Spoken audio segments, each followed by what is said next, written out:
فرعون کا پاسپورٹ اس کے مرنے کے 3000 سال بعد کیوں بنایا گیا؟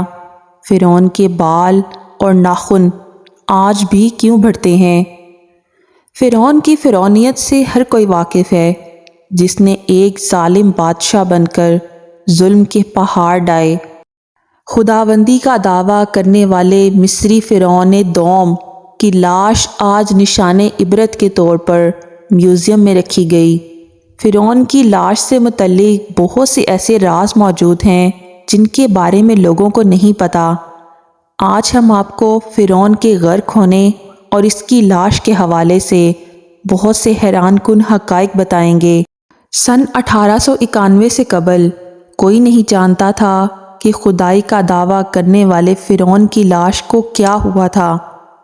فرعون اللہ کے پیغمبر حضرت موسیٰ علیہ السلام اور بنی اسرائیل کی قوم کا پیچھا کرتا ہوا سمندر میں اپنی فوج سمیت غرق ہو گیا تھا۔ قرآن مجید میں ظالم فرعون کے انجام سے متعلق عجیب بات موجود ہے جس کی کسی کو سمجھ نہ تھی۔ قرآن کریم کی سورہ یونس کی آیت نمبر 92 میں اللہ نے ارشاد فرمایا، جس کا ترجمہ یہ ہے کہ سو آج ہم تیری ہی لاش کو نجات دیں گے تاکہ تو ان کے لیے نشان عبرت ہو جو تیرے بعد ہیں، اور حقیقت یہ ہے کہ بہت سے آدمی ہماری نشانیوں سے غافل ہیں۔ یہ واقعہ آج سے تقریباً 3500 سال پہلے پیش آیا تھا۔ فرعون کے ڈوب کر مرنے کے بعد فرعون کی لاش کو اللہ کے حکم سے پانی سے باہر پھینک دیا گیا تھا، جبکہ باقی لشکر کا کوئی نام و نشان نہ ملا۔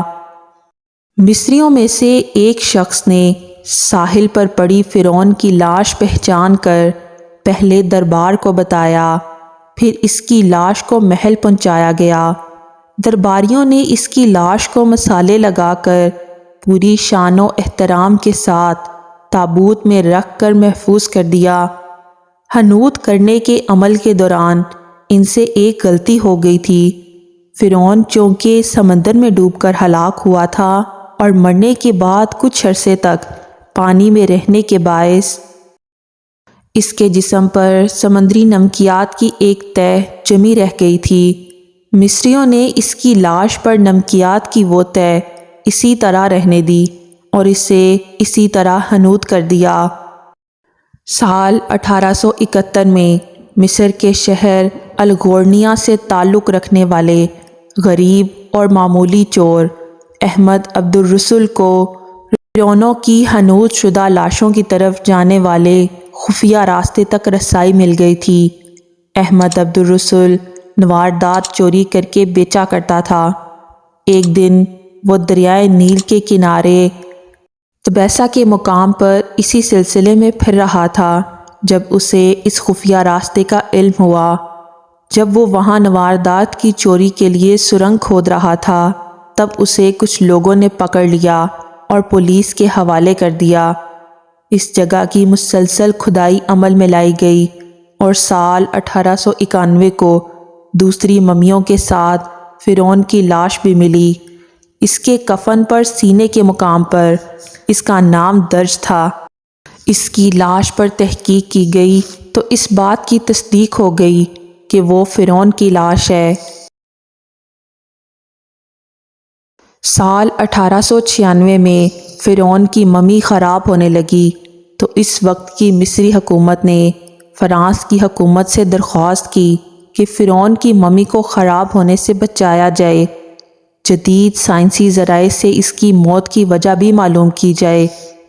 بعد ازاں فرعون کی ممی کو فرانس لے جایا گیا اور اس کے لیے باقاعدہ فرعون کا پاسپورٹ بھی بنایا گیا تھا، کیونکہ اس وقت کے فرانس کے قانون کے مطابق لاشوں کا بھی پاسپورٹ بنایا جاتا تھا۔ فرانسیسی حکومت نے بہت شان و شوکت اور کسی عظیم زندہ بادشاہ کی طرح فرعون کی ممی کا ایئرپورٹ پر استقبال کیا۔ اس کے بعد فرعون کی ممی کو ماہر ڈاکٹر کی ٹیم کے حوالے کیا گیا جس کی سربراہی ڈاکٹر مورس نے کی۔ مائکروسکوپک ٹیسٹنگ کے ذریعے تمام اعضاء کا باریک بینی سے جائزہ لیا گیا تو معلوم ہوا کہ اس کی لاش اور جسم میں سمندری ذرات ابھی تک موجود ہیں اور اس کا گوشت ہر روز تازہ ہوتا ہے اور بڑھتا رہتا ہے، اور موت بھی اس کی پانی میں ڈوبنے کے باعث ہوئی تھی۔ ڈاکٹر کو علم تھا کہ لاش کسی اسلامی ملک سے ملی ہے۔ تجسس کے ہاتھوں وہ مجبور ہو کر فرانسیسی ڈاکٹر موریس مصر گئے، جہاں انہوں نے ایک مصری سائنسدان سے ملاقات کی۔ اس مصری سائنسدان نے قرآن پاک کھول کر سورہ یونس کی آیات 90 اور 96 کا ترجمہ کر کے لفظ بہ لفظ سنایا۔ فرعون کے بال اور ناخن تاحال بڑھتے ہیں۔ اس حوالے سے سائنسدان بھی یہی کہتے ہیں کہ انسان کے مرنے کے بعد بھی اس کے بال اور ناخن بڑھتے رہتے ہیں۔